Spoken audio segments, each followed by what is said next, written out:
A very good evening to all of you. Now, today we will discuss the basics of civil engineering part 4। ये हमारा basics of civil engineering का last video है।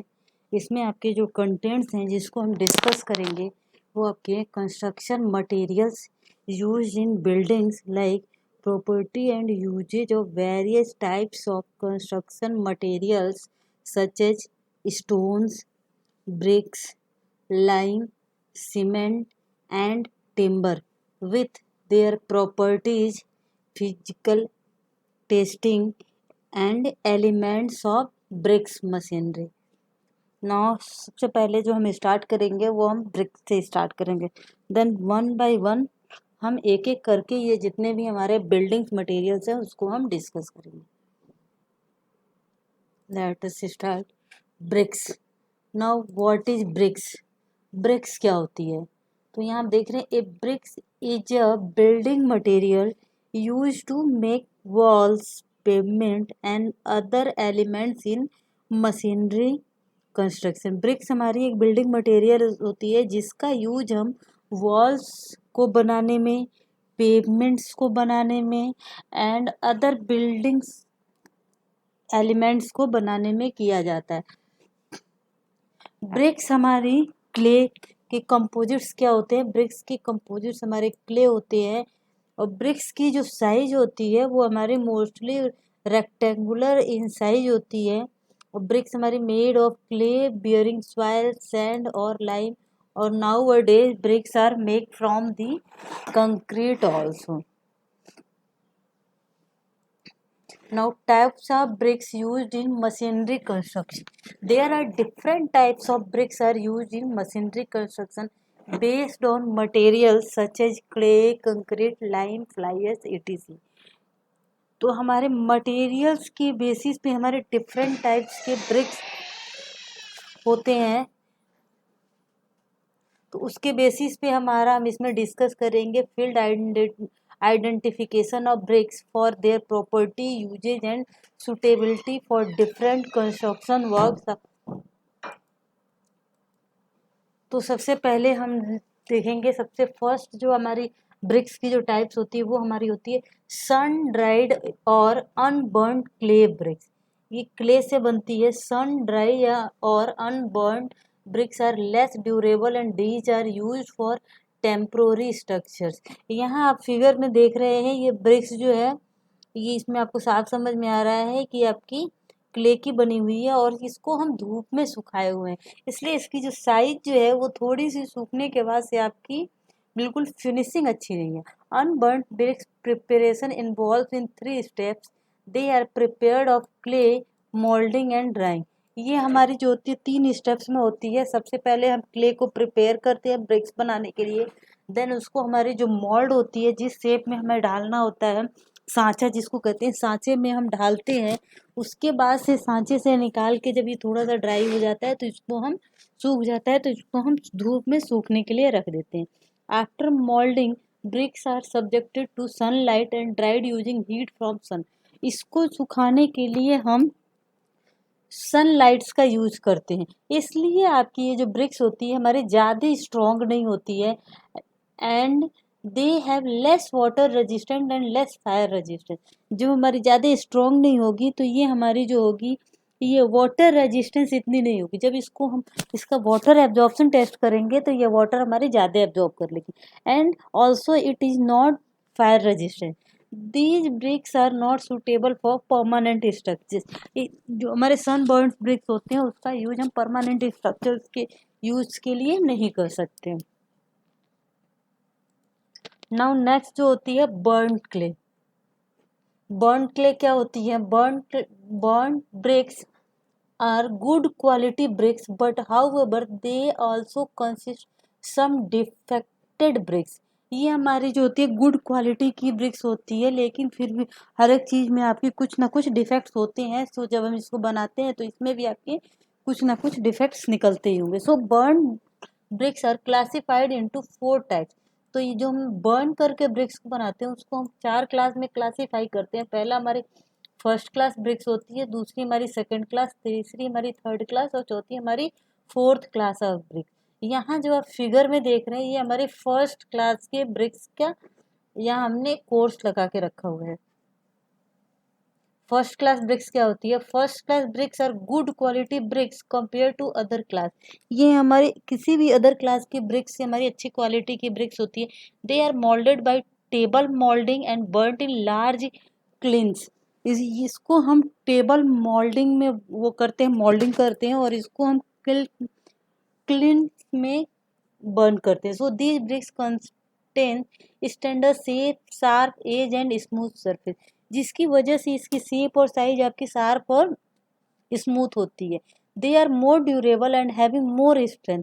ये जो होती है ये ड्यूरेबिलिटी इसकी अच्छी होती है। फर्स्ट क्लास ब्रिक्स की कंप्रेसिव स्ट्रेंथ जो होती है वो हमारी 10 to 15 न्यूटन पर mm² होती है। फर्स्ट क्लास ब्रिक्स जो होती है ये maximum 20 that is absorb water not more than 20%।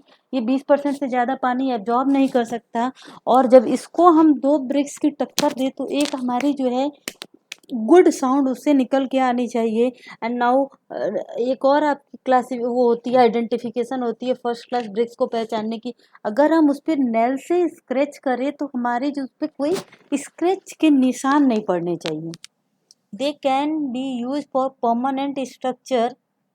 और इसके जो कलर होते हैं वो आपकी डार्क कलर में होते हैं, डार्क ब्राउनिश कलर के ये आपके ब्रिक्स होते हैं। यहाँ आप कलर देख रहे हैं इसकी।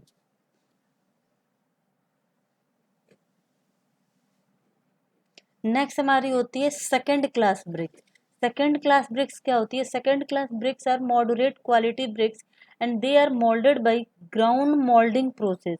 इसको जो हम मोल्ड करते हैं, शेप में सांचे में डालते हैं, तो जमीन पे हमारा सांचा बना होता है उसमें हम इसको डालते हैं और इसको अगेन जो है बर्न करते हैं क्लिन्स में। But because of ground moulding they do not have smooth surface as well as sharp edge. तो चूंकि ये ग्राउंड मोल्डिंग होती है इसकी वजह से आप इस फिगर में भी देख रहे हैं इतना स्मूथ इसका सरफेस नहीं होता है और ना ही इसके आपके एजेस जो हैं वो इतने शार्प होते हैं। The shape of bricks also irregular due to unevenness in ground. तो इसमें आपकी ग्राउंड जो कि बिल्कुल आपकी फ्लैट नहीं होती है जिस वजह से हमारे ब्रिक्स की शेप्स जो है वो इरेगुलर्स हो जाते हैं। These also will give best result in strength and durability. Smooth plastering is required on the brick structure. ये आपके ऐसा नहीं है कि स्ट्रेंथ नहीं देते हैं। सेकंड क्लास ब्रिक्स की जो कंप्रेसिव स्ट्रेंथ जब इसको हम चेक करते हैं तो इसकी कंप्रेसिव स्ट्रेंथ जो होती है 7.5 से 10 न्यूटन पर mm² होती है। इसमें वाटर एब्जॉर्प्शन कैपेसिटी जो होती है 20 से 30% आपकी पानी ये एब्जॉर्ब कर सकता है। इसकी कलर जो होती है हल्की सी येलोइश टाइप्स की होती है और ये इसके जो शेप्स होते हैं again it is in rectangular shape. But आपकी जो सरफेस स्मूथनिंग आपकी नहीं होती है और एजेस जो होते हैं वो शार्प नहीं होते हैं। सो जब सेकंड क्लास ब्रिक्स से हम कंस्ट्रक्शन करते हैं तो हमको प्लास्टरिंग की, स्मूथ प्लास्टरिंग की रिक्वायरमेंट्स पड़ती है। Now third one is your third class bricks. Now third class bricks क्या होती है? Third class bricks are poor quality bricks which are generally used for temporary structures like unburned bricks। ये हमारे poor quality के BRICS होते हैं और इसका यूज हम टेम्प्रोरी स्ट्रक्चर बनाने के लिए करते हैं। जैसे कि हम अनबर्न्ड ब्रिक्स जो था, जो सन ड्राई ब्रिक्स, जैसे उससे हम टेम्प्रोरी स्ट्रक्चर बनाते हैं। सिमिलर लाइक हम थर्ड क्लास ब्रिक्स से भी टेम्प्रोरी स्ट्रक्चर्स में उसका यूज करते हैं। These are not suitable for rainy area. ये ब्रिक्स हमारी रेनी एरिया के लिए सुटेबल नहीं होता है क्योंकि ये जब इसको हम वाटर एब्जॉर्प्शन कैपेसिटी इसकी टेस्ट करते हैं तो they can absorb water more than 30% of their weight. They are ground moulded type bricks and burnt in clamps. The surface of this types of bricks are rough and they have unfair edges. इसकी आपकी surfaces जो होती है वो rough surface होती है और इसके एजेस भी आपके स्मूथ नहीं होते हैं। नाउ फोर्थ हमारा जो क्लासिफिकेशन होता है वो हमारी होती है fourth class bricks. Fourth class bricks are very poor quality bricks and these are not used as brick in the structure. ये हमारी सबसे खराब क्वालिटी की ब्रिक्स होती है और इसका यूज हम स्ट्रक्चर बनाने में लिए, अगर हम ब्रिक का स्ट्रक्चर बना रहे हैं तो स्ट्रक्चर बनाने के लिए, वॉल बनाने के लिए इसका यूज हम नहीं कर सकते। They are crushed and use as aggregate in the manufacturing of concrete. इसको हम क्रश करके क्या करते हैं, एग्रीगेट्स बनाने के लिए यूज कर सकते हैं। They are obtained by over burning because of this they gets overheated and obtain brittle nature, so they can break easily and do not suitable for construction purpose. ये हमारी क्या होती है, जब ज़्यादा ब्रिक्स को हम पका देते हैं तो ओवर बर्न की वजह से हमारी क्या होती है, इसके शेप जो होते हैं वो बिल्कुल चेंज हो जाते हैं और ये ब्रिटल नेचर हो जाते हैं। तो इसमें आपकी जो होती है बहुत जल्दी ये ईजिली ब्रेक हो जाता है। यहाँ फिगर में आप देख सकते हैं 4th क्लास ब्रिक्स की क्लासिफिकेशन। नाउ और भी हमारे क्लासिफिकेशन होते हैं ब्रिक्स की। थर्ड जो क्लासिफिकेशन होता है fly ash BRICS.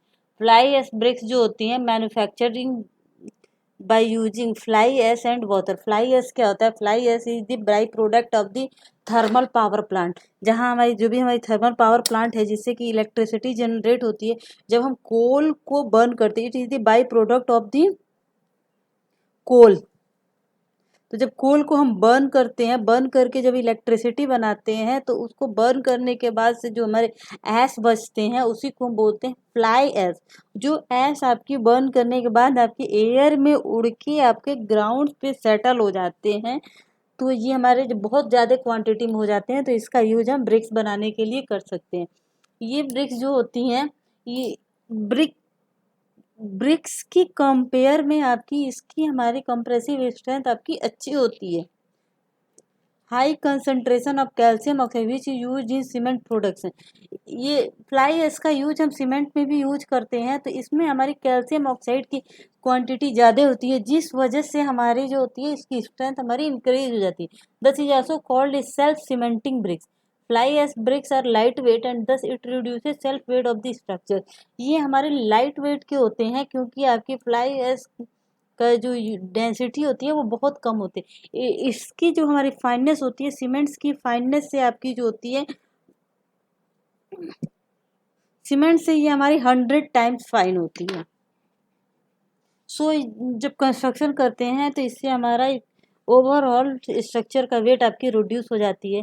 The advantages of fly ash bricks over clay bricks are that they have high fire insulation, high strength, uniform size for better joints and plastering, lower water penetration, does not require soaking before using machinery construction। इसकी आपकी क्या होती है, fire resistance होती है। ये इसकी strength हमारी जो हमारी क्ले की ब्रिक्स होती है उससे अच्छी होती है। इसकी साइज आपकी यूनिफॉर्म होती है क्योंकि इसको हम बर्न नहीं करते हैं। जब बर्न नहीं करेंगे तो इसकी साइज में इरेगुलरिटी के हमारे चांसेस नहीं होते हैं।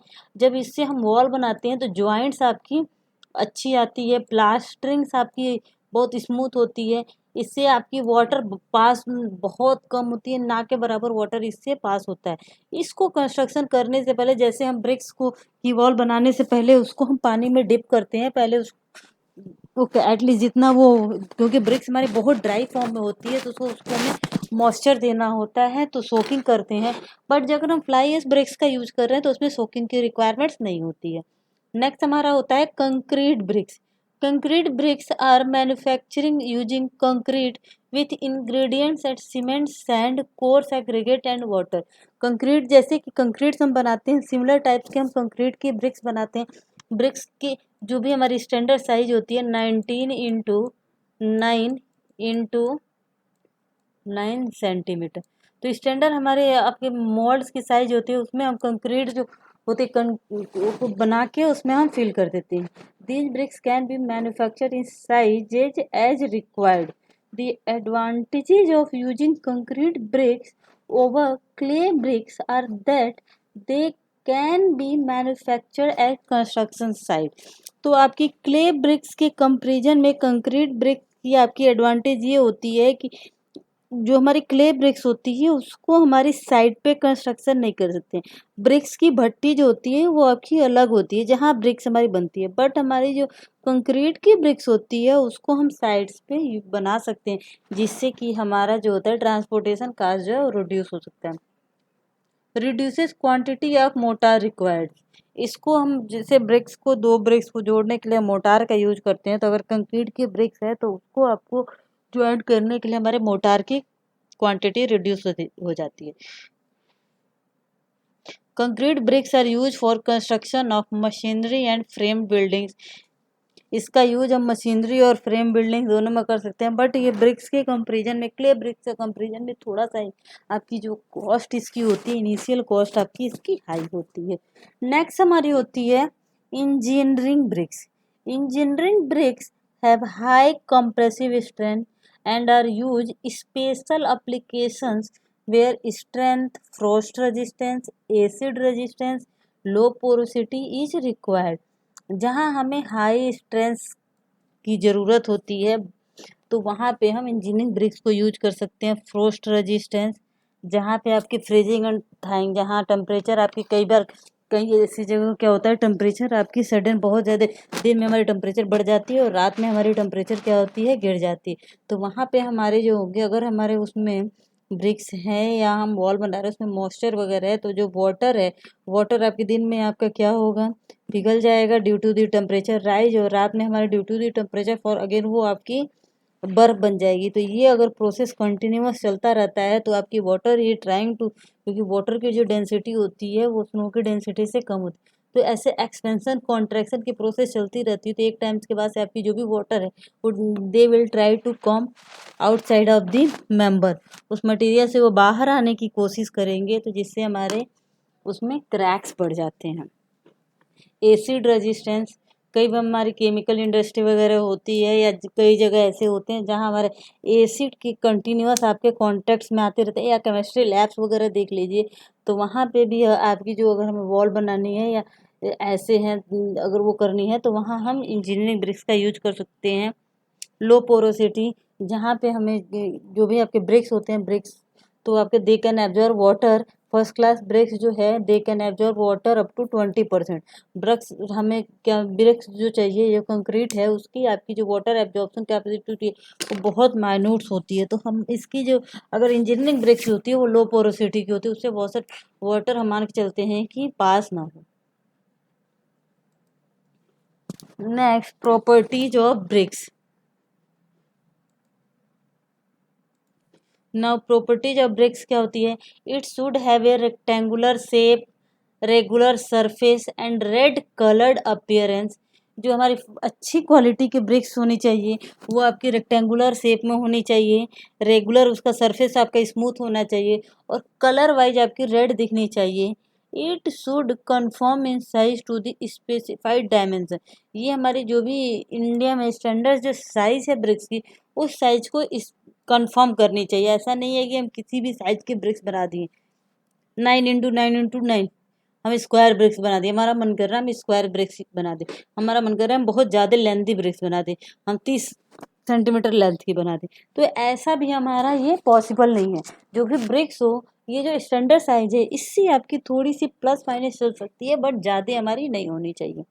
Third, it should be properly burn, ये आपकी पूरी तरह से आपकी पका हुआ होना चाहिए, बर्न किया होना चाहिए। This can be ascertained by holding two bricks freely, one in each hand, and striking them, a sharp metallic sound indicates good burning। जब आपकी जो ब्रिक्स जो है अच्छी तरह से बर्न होगा, तो दो ब्रिक्स को दोनों हाथों में लेके जब हम उसको एक दूसरे से टच कराएंगे, टक्कर देंगे, तो एक आपकी अच्छी मेटलिक साउंड इंडिकेट होनी चाहिए, तो उससे हमें पता चलता है कि ये ब्रिक्स जो हमारी अच्छी क्वालिटी की है, उसकी बर्निंग आपकी अच्छी हुई है। A good building brick should not absorb water more than 20%। अभी मैंने बोला कि आपकी जो भी उसका फर्स्ट क्लास ब्रिक्स होती है they can not absorb water more than 20%। तो एक अच्छी क्वालिटी की जो ब्रिक्स होगी उसमें वो जो है आपकी वाटर 20% से, उसका जो भी ड्राई फॉर्म में जो वेट होता है, ब्रिक्स का वेट आपकी जनरली 2 से 3 kg के बीच में होता है, तो दो नहीं 2.5 to 3.5 kg के अराउंड एक ब्रिक्स का जो वेट होता है। तो जब हम उसको, उसका ड्राई वेट्स की आपकी 20% से ज़्यादा आपका 20 after 24 hour of the they can not absorb water more than 20%। किसी भी केस में वाटर एब्जॉर्प्शन 25% से ज़्यादा नहीं होनी चाहिए। अगर इतना है तो हम उसको यूज नहीं कर सकते। एक good building brick should possess requisite compressive strength which in no case should be less than 35 kg per centimeter square। तो जो एक अच्छी ब्रिक्स जो होनी चाहिए उसकी जो कंप्रेसिव स्ट्रेंथ होनी चाहिए वो मैंने आपको बताया 10 to 15 न्यूटन पर एमएम स्क्वायर। यहाँ ये आपकी केजी पर सेंटीमीटर स्क्वायर में दिया हुआ है। A rough test for the strength of the bricks is to let it fall freely from height of about 1 meter onto a hard floor. It should not bricks। हम BRICS का एक test करते हैं, उसकी ऐसे रफली एक उसकी कंप्रेसिव स्ट्रेंथ का अगर टेस्ट करते हैं तो एक आपकी ब्रिक्स हम लेंगे और 1 मीटर हाइट से कोई हार्ड सरफेस पे हम उसको गिराएंगे तो आपकी वो जो ब्रिक्स है वो आपकी टूटनी नहीं चाहिए। Bricks should be hard enough so that it is not scratched by a finger nail. Bricks हमारी इतनी हार्ड होनी चाहिए जिससे कि अगर उस पर हम नेल से स्क्रैच मार्क करें तो हमारे उस पर कोई भी स्क्रैच मार्क नहीं आने चाहिए। A good brick has a uniform colour and structure through its body. उसका एक यूनिफॉर्म कलर होना चाहिए उसकी पूरे आपके बॉडी के अंदर, जो भी हमारी ब्रिक्स की बॉडी है। This can be checked by taking a brick from the lot and breaking it into two parts. The broken surface in both the halves should have same appearance and structure। इसका हम check करने के लिए कि BRICS की हमारी जो है यूनिफॉर्म कलर है कि नहीं है, तो जो भी हमारा ब्रिक्स की जो रैक होती है उसमें से हम एक ब्रिक्स लेंगे, उसको हम दो पार्ट्स में तोड़ देंगे। तो जब उसको दो पार्ट्स में तोड़ेंगे तो दोनों पार्ट्स के इनर सरफेस को हम देखेंगे तो उन दोनों के इनर सरफेस की अपीयरेंस जो होनी चाहिए वो एक जैसी होनी चाहिए। Now identification of BRICS quality eight construction site. कैसे हम पता करेंगे जब कंस्ट्रक्शन साइट्स पे ब्रिक्स आपको मिल जाए तो अगर हमें चेक करना हो कि ये ब्रिक्स किस क्वालिटी की है तो हाउ यू कैन चेक। तो to build a good quality structure observing quality of materials is important. एक हमें अच्छी क्वालिटी के बिल्डिंग्स बनाने के लिए हमारी जो भी हम मटेरियल्स उसमें यूज कर रहे हैं उस मटेरियल्स की क्वालिटी को एब्जॉर्ब करना ये बहुत इम्पॉर्टेंट फिनोमिना होता है। Here we discuss about how good bricks are identified at construction site। यहाँ पे हम वही देखेंगे कि एक कंस्ट्रक्शन कोई साइट है वहाँ पे हम कैसे देखेंगे कि ये जो जो कंस्ट्रक्शन साइट्स पे जो ब्रिक्स यूज हो रहे हैं वो आपके गुड क्वालिटी के हैं भी या नहीं। सबसे पहले the colour of bricks should be bright and uniform. Bricks की कलर जो होनी चाहिए वो आपकी चमकीला और एक यूनिफॉर्म कलर में होना चाहिए। They should be well burn and having smooth surface and sharp edges. वो आपके अच्छी तरह से आपके बर्न किए हुए होने चाहिए, जले हुए पके हुए होने चाहिए। सरफेस उसका स्मूथ होने चाहिए, सरफेस की जो फिनिशिंग है और जो उसके एजेज होंगे जो भी उसके कॉर्नर्स हैं वो आपके शार्प होने चाहिए। ऐसा नहीं है कि आपके कोई कॉर्नर्स उसके टूटे फूटे नहीं होने चाहिए। Thermal conductivity of BRICS should be less and they should be sound proof।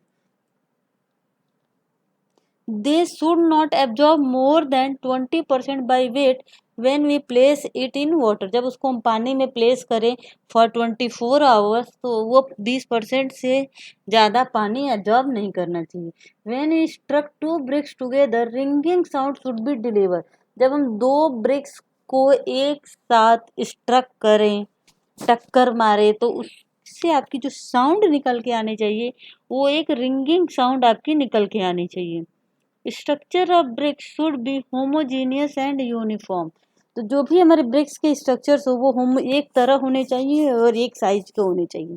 The bricks should not break when we drop it from 1 metre height. जब हम ब्रिक्स को 1 मीटर हाइट से उसको ड्रॉप करें तो वो टूटने नहीं चाहिए। There should not be any scratch left on the bricks when we scratched with finger nails. Bricks पे आपकी जब हम फिंगर नेल से स्क्रैच मार्क करें तो उस पर स्क्रैच मार्क के निशान नहीं पड़ने चाहिए। There should not be any white deposit on bricks when we soaked it in water for 24 hours. जब हम ब्रिक्स को 24 घंटे के लिए पानी के अंदर डिप करके रखें तो उसके सरफेस के ऊपर वाइट डिपॉजिट्स नहीं होने चाहिए। Now field test for bricks. Bricks के लिए फील्ड टेस्ट क्या होते हैं? Field test for bricks generally subjected to suitability of the construction work. हम जहाँ भी बिल्डिंग का कंस्ट्रक्शन कर रहे हैं तो आपकी कंस्ट्रक्शन साइट की सुटेबिलिटी क्या है, कैसी है, उसके बेस पे हम ब्रिक्स की फील्ड टेस्ट करते हैं। पहला हमारा जो टेस्ट होता है वो absorption, water absorption test. Water absorption test हम क्या करते हैं, सबसे पहले हम जो भी हमारे ब्रिक्स की रैक्स है उसमें से हम रैंडमली 4-5 ब्रिक्स पिक कर लेते हैं और उन 4-5 ब्रिक्स हम ये श्योर करते हैं कि वो आपके पूरे ड्राई फॉर्म में हो। अगर ड्राई फॉर्म में नहीं होती हैं then we can dry it in oven. तो उसको ओवन में रख के हम 100 डिग्री टेम्परेचर पे 1 से 2 घंटे के लिए हम उसको ड्राई कर लेंगे। और ड्राई करने के बाद से हम क्या करते हैं, प्रत्येक ब्रिक्स का वेट कर लेते हैं कि जो एक ब्रिक्स है वो कितने केजी का है। ब्रिक्स का वेट करने के बाद से हम ब्रिक्स को पानी के अंदर डिप करके रख देते हैं। बकेट्स में पानी लेते हैं, उसके अंदर ब्रिक्स को डाल देते हैं और 24 घंटे के लिए उसमें छोड़ देते हैं। 24 घंटे बाद हम आते हैं और ब्रिक्स को पानी से निकाल के फिर उसका हम टेस्ट करते हैं, वेट करते हैं कि कितना उसका अब वेट है। तो जो वाटर एब्जॉर्प्शन जो होता है that is your W2 minus W1 upon W1 into 100। मतलब कि जो 24 घंटे बाद जब हम ब्रिक्स का वेट किए this wait minus dry form में ब्रिक्स का weight divided by dry form में ब्रिक्स का वेट इंटू 100, यही हमारी होती है वाटर एब्जॉर्प्शन कैपेसिटी निकालने की ब्रिक्स की। नेक्स्ट हमारा होता है क्रशिंग स्ट्रेंथ या compressive strength of bricks. Bricks की कंप्रेशन में टेस्ट करते हैं, उसके लिए हमारी जो मशीन यूज होती है उस मशीन का नाम होता है कंप्रेशन टेस्टिंग मशीन। तो इसमें हम क्या करते हैं, सबसे पहले ब्रिक्स को लेते हैं और ब्रिक्स को सीटीएम जो होती है उसके उसमें प्लेस कर देते हैं और एक यूनिफॉर्म लोड अप्लाई करते हैं। तो देखते हैं कि कौन से लोड पे हमारी जो ब्रिक्स है वो आपकी टूट रही है, तो वही उसकी ब्रिक्स की कंप्रेसिव स्ट्रेंथ होती है। नेक्स्ट हमारी होती है हार्डनेस टेस्ट। ये भी हम वैसे ही करते हैं कि ब्रिक्स हमारी कितनी हार्ड हैं उसको हम चेक करते हैं। प्रेजेंस ऑफ सॉल्युबल साल्ट्स, आपके ब्रिक्स में हमारे कितने साल्ट्स अवेलेबल है, जो अभी मैंने बताया कि उसको 24 घंटे पानी में डिप कर देते हैं और उसके बाद उसमें देखते हैं कि उसके सरफेस के ऊपर वाइट सॉल्ट डिपॉजिट तो नहीं हुए हैं। No shape and size, shape और साइज के लिए हम क्या करते हैं, रैंडमली हम एक यूनिफॉर्म शेप्स की और जिसके ऑल एजेस जो है कॉर्नर्स हमारे ब्रिक्स के टूटे नहीं होने चाहिए, 20 ब्रिक्स ले लेते हैं और 20 ब्रिक्स के जो हैं स्केल से उसकी साइज और शेप नोट कर लेते हैं और उसके बाद उसका एवरेज निकाल लेते हैं, जिससे हमें ब्रिक्स की एवरेज शेप और साइज पता चल जाती है। नेक्स्ट हमारा होता है साउंडनेस टेस्ट। दो ब्रिक्स को हम एक दूसरे से स्ट्रक करते हैं तो उसके बाद से हम देखते हैं कि उसमें हमारी किस टाइप्स की साउंड उससे निकल के आ रही है। यहाँ आपको पूरा उसकी डिटेल दी हुई है। Absorption, a good quality brick should not absorb more than 20% of weight of dry bricks, जो है 20% से ज़्यादा अपने ड्राई ब्रिक्स का वाटर एब्जॉर्ब नहीं करना चाहिए। नाउ कंप्रेसिव स्ट्रेंथ, क्रशिंग या compressive strength of bricks is found out by placing it in compression testing machine.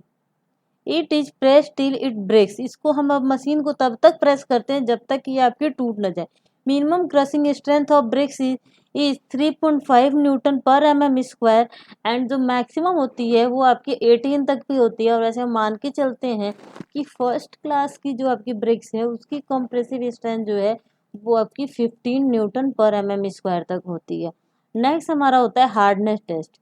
No impression is left on the surface the brick is treated to be sufficient hard.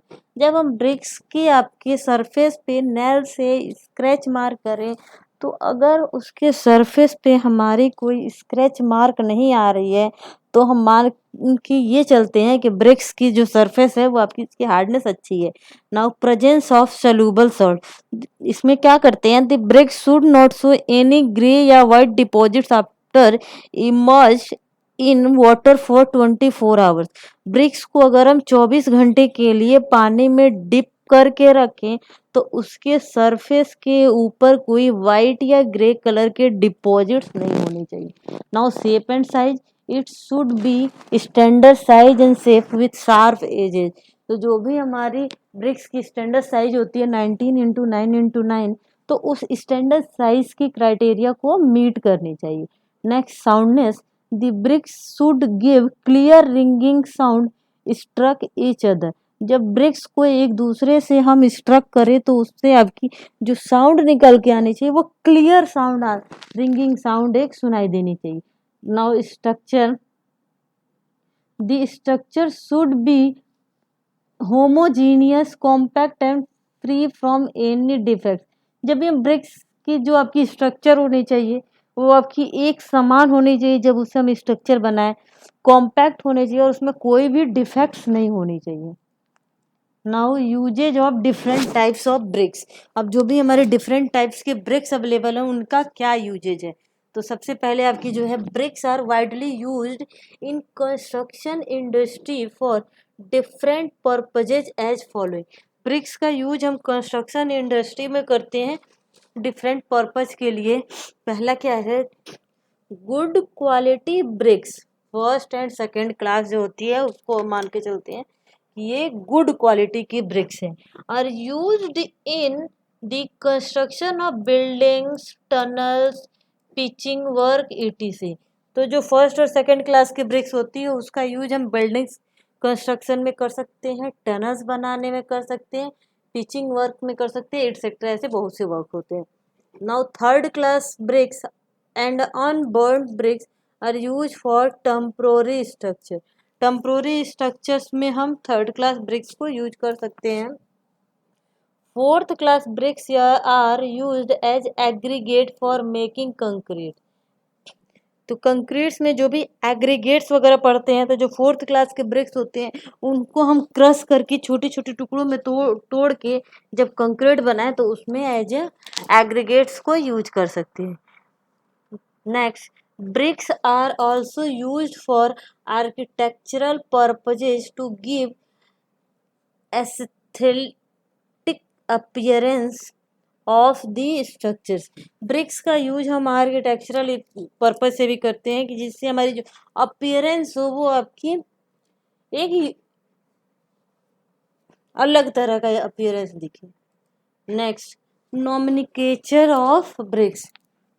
Nomenclature क्या होते हैं, कोई ये हमारी ये BRICS है rectangular shapes में आप है देख रहे हैं, ये इसके जो भी ये एजेस जो हैं या देख रहे हैं कि शार्प एजेज है, चारों एजेज जो हैं आपकी इसके शार्प एजेज है।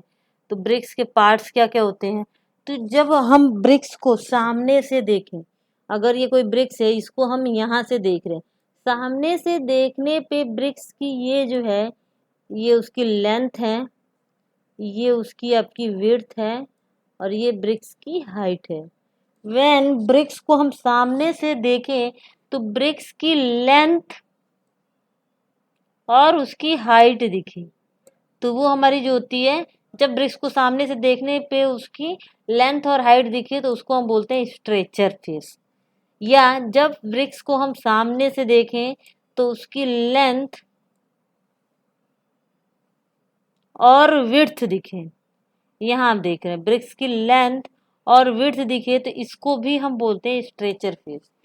नाउ अगर हम ब्रिक्स को सामने से देखें तो ब्रिक्स की जो है विड्थ और हाइट दिखे तो उसको हम बोलते हैं हेडर फेस। यहाँ ब्रिक्स को अगर हम सामने से देख रहे हैं तो ब्रिक्स की आपकी क्या दिख रही है, ये विड्थ और ये हाइट दिख रही है तो ये हमारा हो जाएगा हेडर फेस। अगर यहाँ हम सामने से देखें तो ब्रिक्स की लेंथ और हाइट दिख रही है तो ये हमारा हो जाएगा स्ट्रेचर फेस। और जो नीचे वाला जो सरफेस होता है उसको हम बोलते हैं बेड। और फ्रॉग जो होता है, आप जब ब्रिक्स को उठाएंगे तो ऊपर से आपकी जो होती है ब्रिक्स में थोड़े से आपने देखा होंगे गड्ढा सा होता है, तो तो उसी को हम बोलते हैं, जिसपे हमारी जो मेड होती है, कौन सी कंपनी ब्रिक्स बनाई है, डिफरेंट नाम्स होते हैं वो आपके मेंशन रहते हैं, तो वो हमारा होता है फ्रॉग। और एजेस जो होते हैं ये आपके एजेस हैं।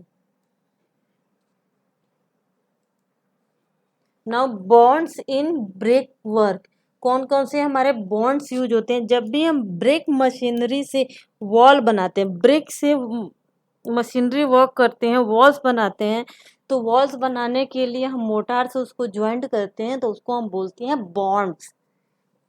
तो ब्रिक्स वर्क्स में हमारे जो बॉन्ड्स यूज होते हैं, एक तो आपका होता है इंग्लिश बॉन्ड, एक हमारा होता है फ्लेमिश बॉन्ड, एक हेडर बॉन्ड, एक स्ट्रेचर बॉन्ड, एक फेसिंग बॉन्ड, एक English cross bond, brick on edge bond, Dutch bond, racking bond और गार्डन वॉल बॉन्ड।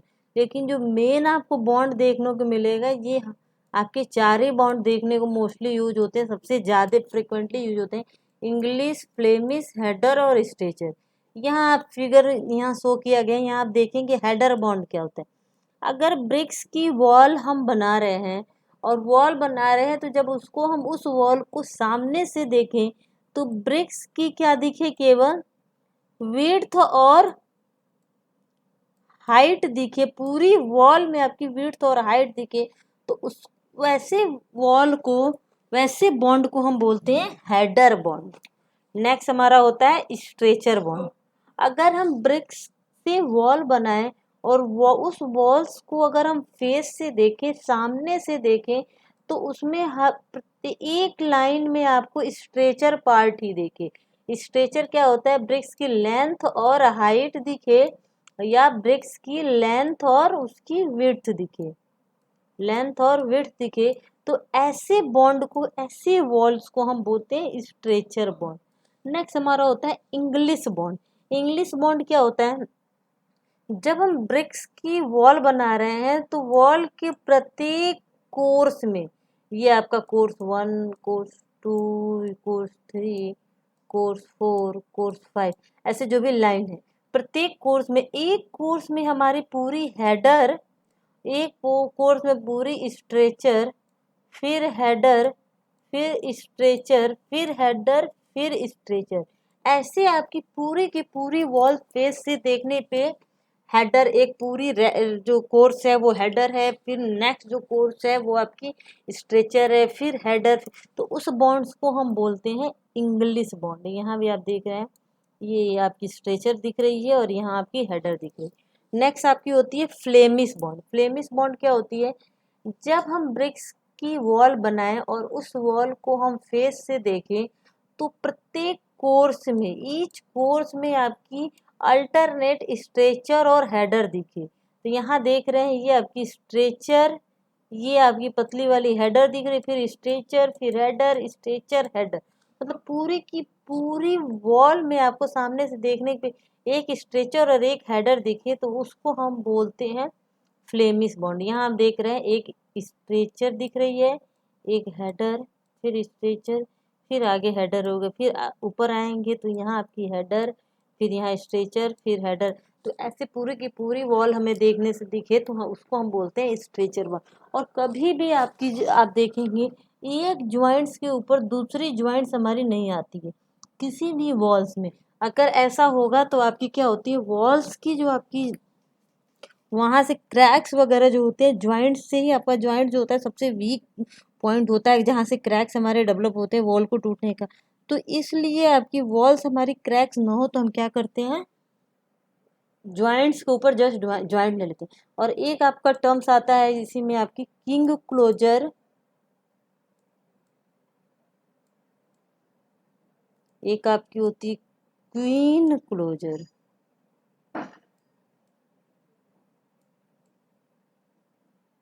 एक आपकी होती है बैट। जब एक ब्रिक्स को, यहाँ देखिए, जब कोई ब्रिक्स को हम उसकी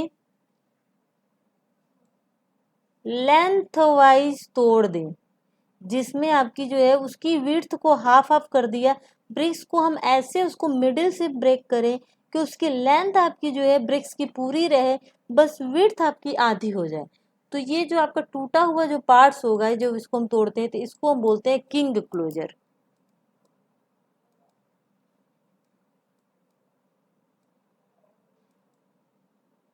सिमिलरली क्वीन क्लोजर क्या होता है, जब एक सिंगल ब्रिक्स को उसकी हम मिड से तोड़े, तो जिससे कि उसकी लेंथ जो है वो हाफ हाफ डिवाइड हो जाए, बट उसकी जो विड्थ है वो आपकी वैसी ही रहे, विड्थ पूरी रहे, बस लेंथ आपकी हाफ हाफ हो जाए, तो वो आपकी होती है क्वीन। Queen closure. कई बार जब हम वॉल बनाते हैं तो वॉल्स में हमारी पूरी की पूरी एक आपकी ब्रिक्स को प्लेस नहीं कर सकते हैं, तो उस केस में आपने देखा होगा कि ब्रिक्स को हम क्या करते हैं, तोड़ देते हैं, तोड़ के वहां पे प्लेस करते हैं। और एक आपकी होती है बैट। बैट क्या होती है, जब ब्रिक्स को हम एट रैंडम कहीं से भी तोड़ दें, मान लो हमने यहाँ से तोड़ दी, हमें एक छोटे से टुकड़े की रिक्वायरमेंट है, तो हम ब्रिक्स को क्या करते हैं, इंटरमीडिएट से नहीं, मिडिल से नहीं, एनीवेयर हम कहीं से अगर उसको ब्रेक कर दें, तो उसको हम बोलते हैं बैट।